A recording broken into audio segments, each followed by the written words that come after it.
Et comme tous les jours, avec ce joli son de basse, on démarre avec Pierre Desreaux de Pure Média. Bonjour Pierre. Bonjour, c'est moi la basse. Comment Non, c'est pas vous, vous êtes le ténor. On va commencer avec vous par les audiences télé. Qu'est-ce que les Français ont regardé hier et même ce week-end à la télé? Eh ben alors hier, on commence par hier soir. Et alors du cinéma, du magazine, de la série étrangère, du documentaire, en gros, du de foot, tout, quoi. Et ben voilà, il y en avait pour tous les goûts sur les principales chaînes. Et sans grande surprise, c'est la soirée Ciné Dimanche de TF1 qui a été la plus plébiscitée. Pas de surprise parce que la Une proposait une rediffusion d'Intouchables du duo Toledano-Nakache, qui n'est rien d'autre que le troisième plus gros succès de l'histoire du box-office en France, près de 20 millions d'entrées.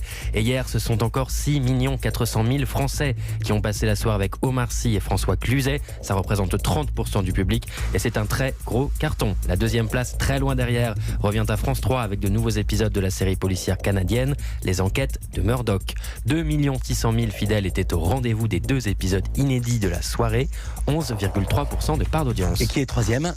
La troisième place revient à M6 avec un nouveau numéro de Zone Interdite, le magazine d'Ophélie Meunier que vous receviez dans ce studio vendredi, avec un sujet qui était consacré donc à la brigade des mineurs de Toulon. Un sujet difficile et pas forcément rassembleur. Zone Interdite s'en sort plutôt bien, surtout compte tenu de la concurrence. 2 millions de téléspectateurs, 9,3% de part d'audience. France 2 est quatrième avec sa soirée dimanche de cinéma. La 2 qui proposait un film inédit dans sa case ciné, le long métrage Miss Sloane avec Jessica Chastain.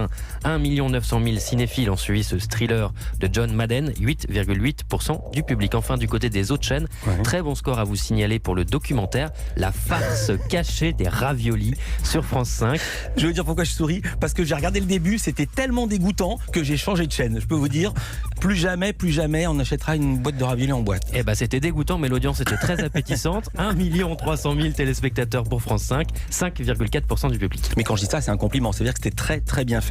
Il y avait également beaucoup de sport, Pierre, à la télé hier. Oui, et l'événement sport de la journée hier, c'était France-Tonga, troisième match de poule des Bleus dans le cadre du mondial de rugby qui se déroule actuellement au Japon.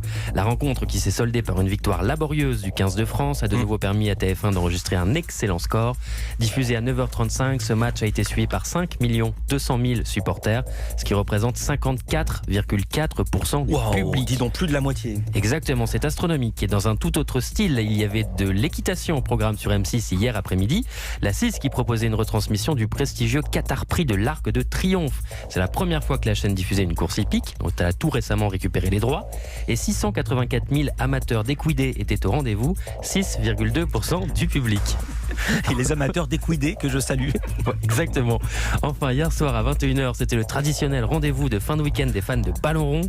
Comme chaque semaine, Canal+ proposait une retransmission du match de Ligue 1 du dimanche soir. Hier, à l'affiche, ce n'était rien de moins qu'un derby entre Saint-Etienne et Lyon. La victoire des Verts, 1-0 à domicile au stade Geoffroy-Guichard, a été suivie par 1 million de supporters, 4,6% de part d'audience. Ce qui est un score énorme, puisqu'évidemment tout le monde n'est pas abonné à Canal+. Un mot, Pierre, sur les audiences de samedi soir. Oui, un petit mot pour vous dire que Danse avec les stars ne parvient toujours pas à s'imposer face à la fiction du samedi soir de la 3. Samedi soir, le téléfilm L'Héritage a rassemblé 3 900 000 téléspectateurs, 20% du public, garantissant à nouveau un large leadership à France 3. En face, Danse avec les stars ne brille donc toujours pas. Le troisième numéro du concours de danse de TF1, qui s'est soldé par l'élimination de Moundir, a été suivi par un peu moins de 3 400 000 personnes, 18% du public. Et c'est un score en légère baisse sur une semaine, alors même que la concurrence était plutôt faible, avec de l'athlétisme sur la 2, athlétisme qui a été suivi par à peine plus de 1 500 000 téléspectateurs. Merci Pierre, à demain.